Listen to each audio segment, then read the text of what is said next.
वर्ध्यात भीषण पाणी टंचाईचे संकट निर्माण झाले। जिल्ह्यातील बोरखेडीसह 7 गावातील ग्रामस्थांना पाण्यासाठी वणवण फिरावं लागतंय, तर हंडाभर पाण्यासाठी जीव धोक्यात घालून महिला विहिरीवर कसरत करताना दिसतात। अमरावतीच्या मेळघाटात सध्या भीषण पाणी टंचाईचा सामना करावा लागतोय। खडीमल गावात आदिवासी बांधवांना हंडाभर पाण्यासाठी संघर्ष करावा लागतोय।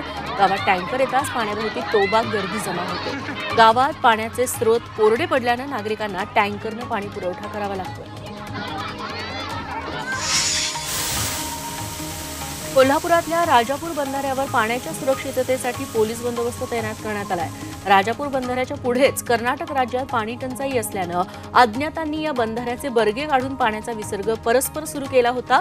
त्यामुळे महाराष्ट्र राज्याच्या सीमेवर राजापूर कृष्णा नदीवर असलेल्या शेवटच्या बंधाऱ्यावर आता बंदोबस्त वाढवण्यात आलाय। नाशिक शहरात विविध ठिकाणी पाणी पुरवठा करणाऱ्या मुख्य वाहिन्यांची अमृत नोनी गॅस्ट्रिन, अपचन, ऍसिडिटी, गॅस्ट्रबल ह्यापैकी तुम्हाला कुठलाही गॅस्ट्रिक प्रॉब्लेम झाला, उपाय एकच, अमृत नोनी गॅस्ट्रिन। दुरुस्ती केली जाणार आहे। यासाठी आज नाशिक शहरातील काही भागात दिवसभर तर उद्या सकाळचा पाणी पुरवठा कमी दाबानं होणार आहे।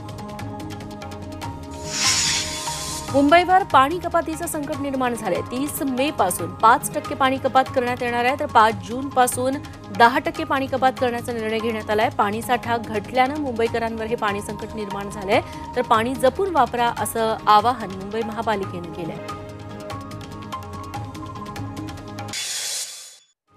सोलापुरातील शेतकऱ्यांवर भीषण पाणी संकट ओढावलंय। कासेगावच्या शेतकऱ्यानं पाण्याअभावी 8 एकरावरील द्राक्षबाग उखडून टाकली आहे। लेकराप्रमाणे जगवलेल्या द्राक्षबागेला कुऱ्हाड आणि कोयत्यानं तोडून टाकताना या शेतकऱ्याला अश्रू अनावर झाले।